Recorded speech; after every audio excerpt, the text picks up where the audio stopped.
Thank you very much, Chair. Chair, you will recognize that I've only just arrived at this meeting, and I did so because I could not allow Ambassador Mora to depart this assembly without speaking at this meeting.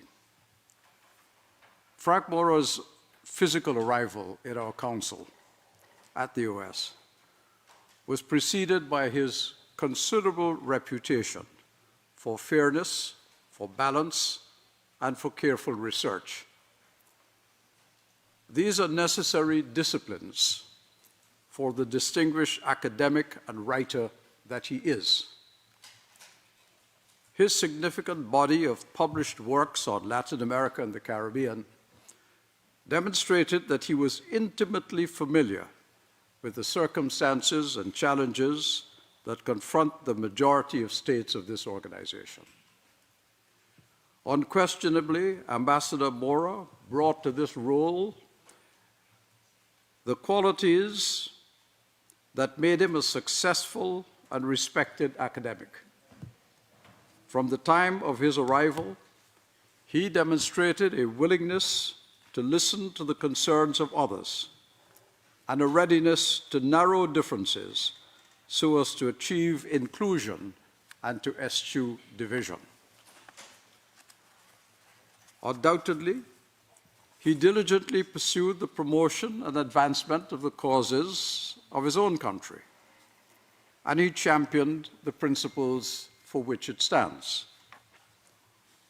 But he was all the more remarkable because while he could have used the muscle of his country's might to attain its ends, brooking no dissent or disagreement, as some of his predecessors did, he chose the path of dialogue, discussion, and persuasion.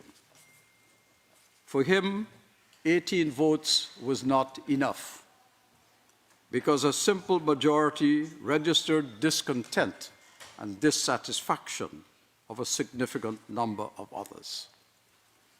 Frank Mora wanted convinced support, born of reasonable argument and rational compromise. In this connection, Frank Mora is a rare representative of a big power. He did not ignore those who did not agree, nor was he satisfied to go along only with those who did. But, Mr. Chairman, he was much more effective because of that stance. I recall many telephone calls and WhatsApp messages from him as he tried to bridge divides and overcome obstacles to build consensus. I suspect many other delegations had similar experiences with him.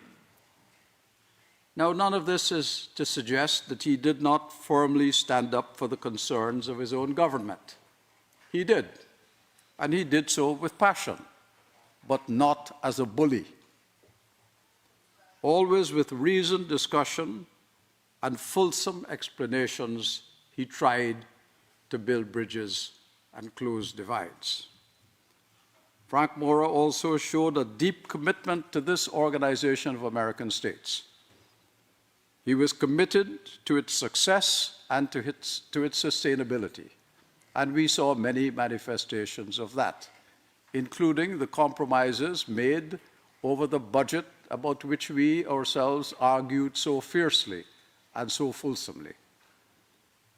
And also we know that he himself used what influence he had on what he calls I think it was the third floor, or whatever floor it is that they go up to for these decisions in the State Department, but used whatever influence he could to ensure that the United States met over and above the contributions that were allocated by Congress.